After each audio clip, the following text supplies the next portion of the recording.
En général, c'est ce qui vient sur le cinéma. Dans les festivals, c'est justement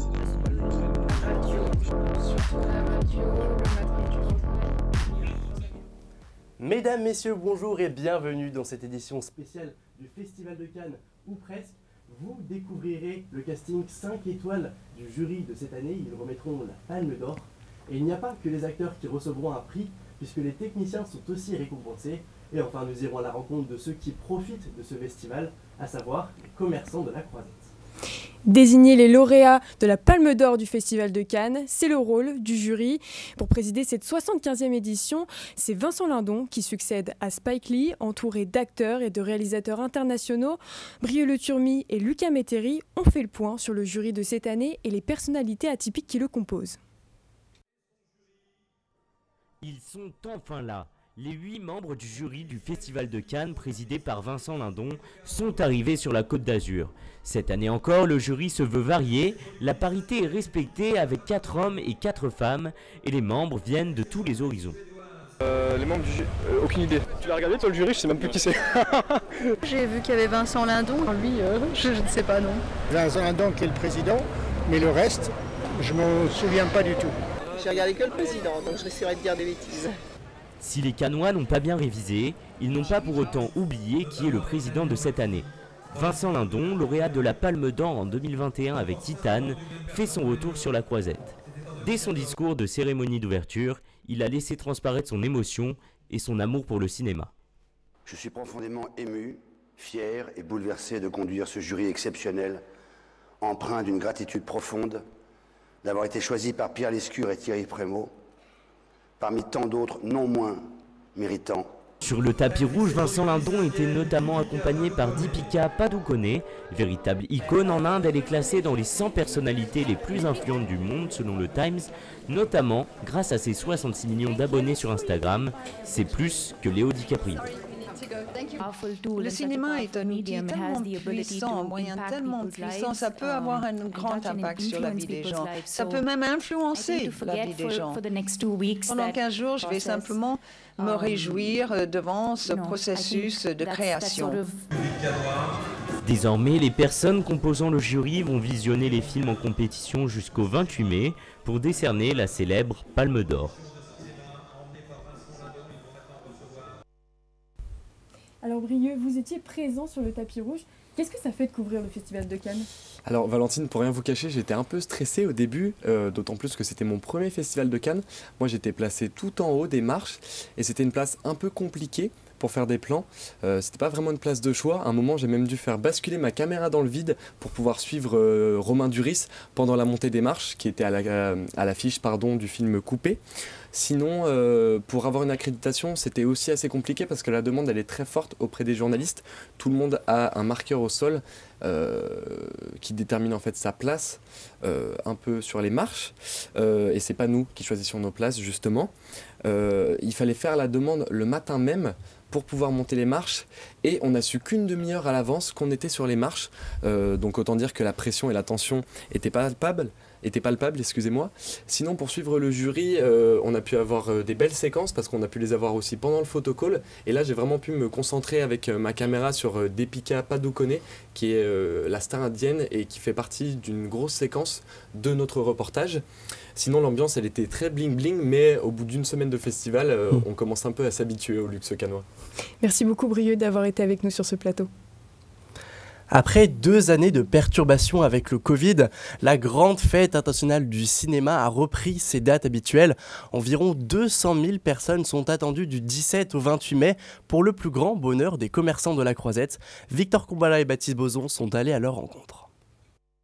Le Festival de Cannes, ce n'est pas que le cinéma. En coulisses, les commerçants s'activent dans la bonne humeur. L'année dernière, le festival s'était tenu en juillet pour cause de pandémie. À quelques heures de la montée des marches, Rico enchaîne les commandes. Pour nous, c'est beaucoup mieux en mai parce qu'on a une clientèle qui est habituée par rapport à ces dates-là. Et juillet, il fait quand même beaucoup trop chaud pour accueillir un festival de la science. Nous, on a besoin des festivaliers pour pouvoir travailler. Plus loin, face à la plage, Massimo travaille depuis 11 ans au kiosque 7. Il se réjouit que la période du Covid soit terminée. On a une une sacrée perte, comme pour tout le monde, pour n'importe quel métier, c'est sûr. Ça nous a tous cassé le moral. Donc c'est quand même un festival qui est un monument historique au niveau de Cannes, dans le monde entier. Et bon, voilà, maintenant on est revenu un peu comme avant. Et on est très content que ça revienne ici à Cannes. Mais tous les commerçants ne sont pas du même avis. Si le festival remplit les terrasses des restaurateurs, il n'attire pas en masse les enfants dans les attractions. Ça y est? Allez, viens! Ah, super! Camilla compte surtout sur les vacances scolaires pour remplir les caisses. Ici, pendant le festival, les gens ne descendent pas beaucoup sur Cannes parce qu'il y a beaucoup de monde. Il y a les routes qui sont bouchées, on ne trouve pas de parking, du coup on sait qu'ils ne descendent pas vraiment. On vend des petites bricoles comme c'est des gadgets ou des souvenirs de Cannes, ça oui, mais les bateaux et tout ça, c'est pas la période, non. Encore un peu de patience alors pour ces commerces avant l'arrivée des enfants cet été. Et non, au Festival de Cannes, on ne remet pas uniquement le prix de la Palme d'Or. Cela fait maintenant 69 éditions que la Commission supérieure technique de l'image et du son remet le prix de l'artiste technicien qui valorise l'excellence technique. La CST remet également le prix à une jeune technicienne française depuis 2 ans, une façon d'œuvrer pour l'égalité entre les femmes et les hommes. Un reportage de Laura Hu, Maxime Conchon et Jeanne Bienvenue. Sur le pavillon Pentiro à Cannes, il y a de nombreux chapiteaux blancs qui abritent des stands. C'est le cas de celui de la CST, la Commission supérieure technique de l'image et du son, partenaire technique officiel du Festival de Cannes dans cette 75e édition. Ça a commencé en 1951 lorsque la CST a remis le premier grand prix technique qui par la suite est devenu le prix Vulcain et depuis 2019 le prix de l'artiste technicien. Et depuis 1985, depuis la construction du nouveau palais, la CST organise toutes les projections du Festival de Cannes et la semaine de la critique. Alors le prix de l'artiste technicien il est important parce qu'il faut savoir reconnaître le travail des gens qui travaillent dans l'ombre. Et pour le prix de la jeune technicienne de cinéma, on l'a mis en place, comme je disais, c'est pour donner une visibilité à toutes ces jeunes femmes qui font un travail incroyable et on est un peu engagé sur le sujet, donc c'est pour ça qu'on le remet. Cette année, c'est 105 techniciens qui concourent pour le prix sur les 21 films présentés en compétition. L'occasion pour des jeunes étudiants en cinéma de goûter au métier. Donc je suis monteuse, donc je vais m'occuper de monter chaque interview que produira la CST et je serai aussi sur les masterclass en régie. Alors on a plusieurs masterclass, on va interviewer des chefs opérateurs, des chefs décorateurs, des réalisateurs comme Louis Garrel. Sous le feu des projecteurs, place cette fois aux stars de l'ombre, ces artistes techniciens et jeunes techniciennes qui ont su sublimer les souhaits des réalisateurs.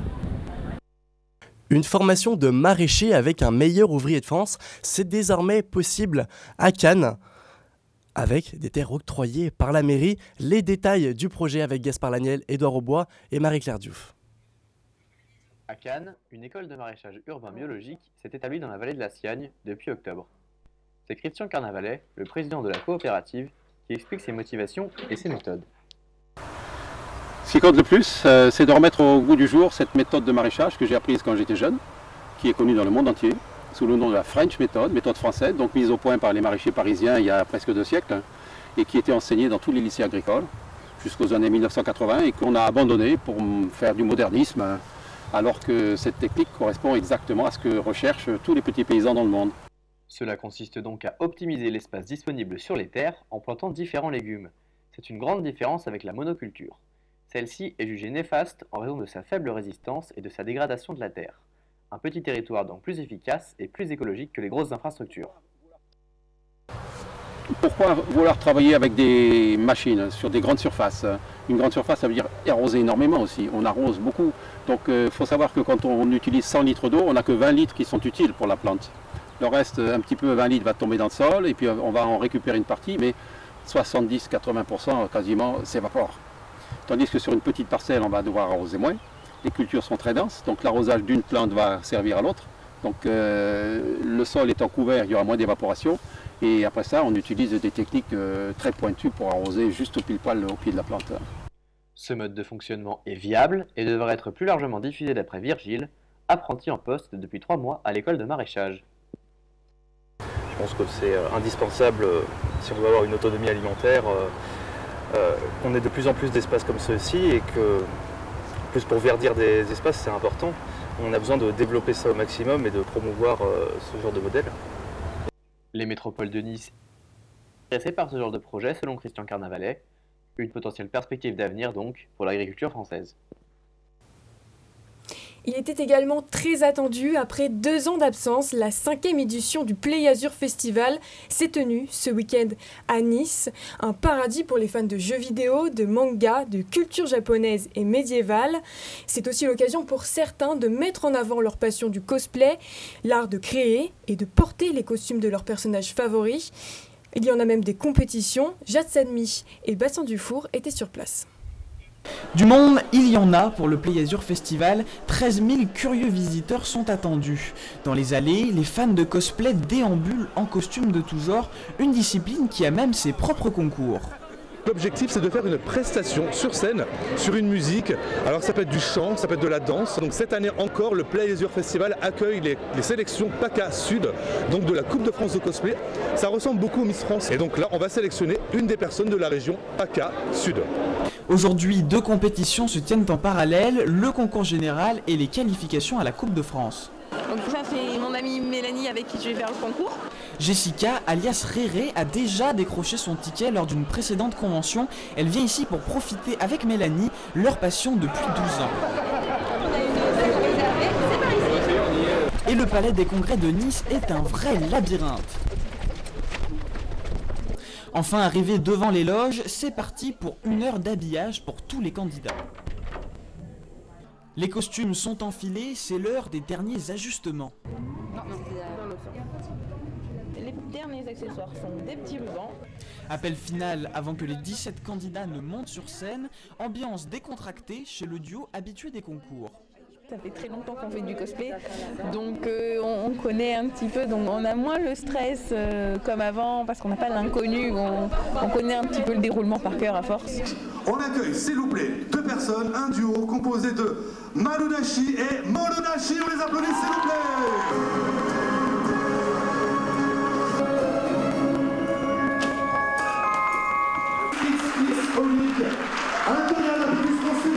Comment ça s'est passé? Voilà, c'est fait, on s'est bien amusé. Enfin, moi je me suis très bien beaucoup amusée.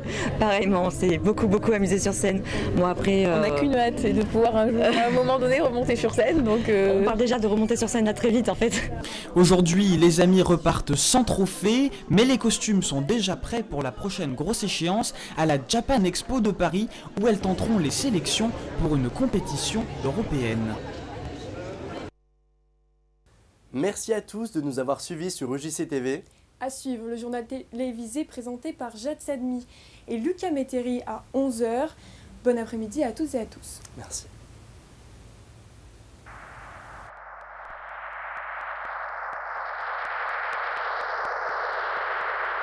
En général, c'est ce qui vient sur le film. C'est justement...